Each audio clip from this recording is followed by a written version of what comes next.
Hello everyone, magandang oras sa ating lahat. Welcome to my videos. Maraming salamat sa panonood at lalo na sa mga nag-subscribe. Thank you guys. At kung bago ka pa lang dito sa aking videos, huwag kalimutan mag-like, comment, share, and subscribe para updated ka sa aking mga bagong upload ng mga videos na mayroong mga gandang kasaysayan at talaga tungkol sa ating mga barya.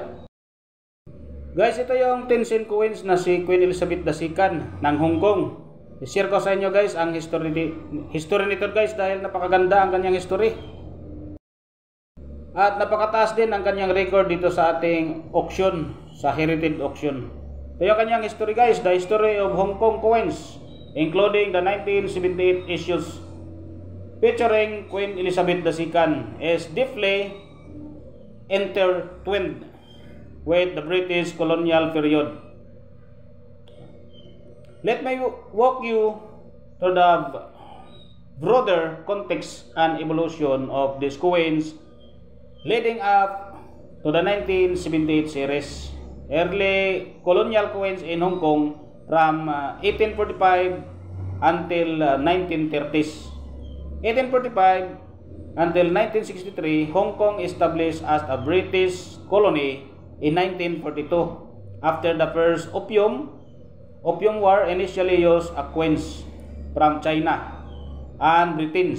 The British introduced their own currency in 1845, with the first coins in Hong Kong being British sterling silver coins, such as the crown, shilling, and penny. From 1863 until 1930s, over time the British style coins like Hong Kong dollar began to replace the Chinese coins. The Hong Kong dollars or HKD was pegged to the British pound. At 1 pound is equal to 10 Hong Kong dollars. These early coins were often stamped with the British monarchs APG, like Queen Elizabeth or Queen Victoria and King George V. World War II naman coins from 1940s until 1960s. 1941 to 1945, during Japanese occupation. In World War II, the British ceased issuing coins and the Japanese issued their own currency, making a brief interruption. After the war, Hong Kong continued using British style currency, with Queen Elizabeth II image appearing on the coins. Starting in the 1950s, this represented a shift towards the modern era under British rules. 1970s, Queen Age, the introduction of modern design. In the 1970s, the British Hong Kong coinage system underwent a significant design overhaul, and the 1978 series played a crucial role in these transitions. Several factors influence these changes. Modernized design, the British currency and the colonial coinage across the empire were evolving. The image of Queen Elizabeth II, designed by Arnold Machin, became standard of many Commonwealth coins.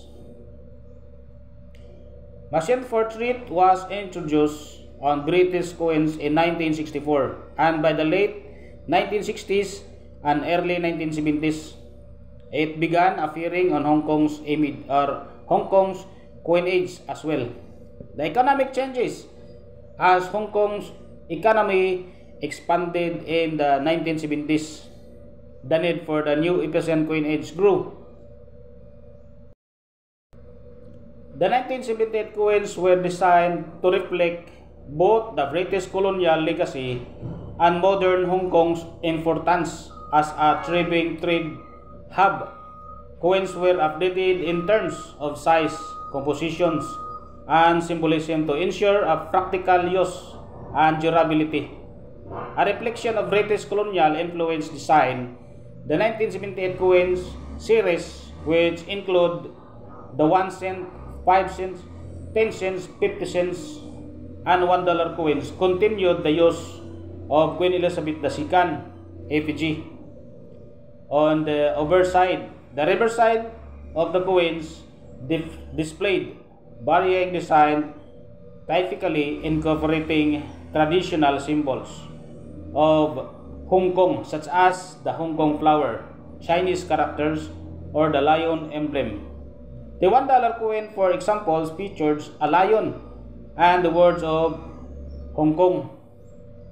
And the materials composition, coins were made from bronze, copper nickel and other alloys. The use of copper nickel was common in the higher denominations like the 50 cents and $1 coins. These materials extensive circulation. The end of an era, 1997 handover. The 1978 coins were issued during the final decades of British rule in Hong Kong. The British administration began planning for the 1997 handover, where Hong Kong was to be returned to China. Thus, the 1978 coins are significant as part of the last full series of the coins produced under the British authority.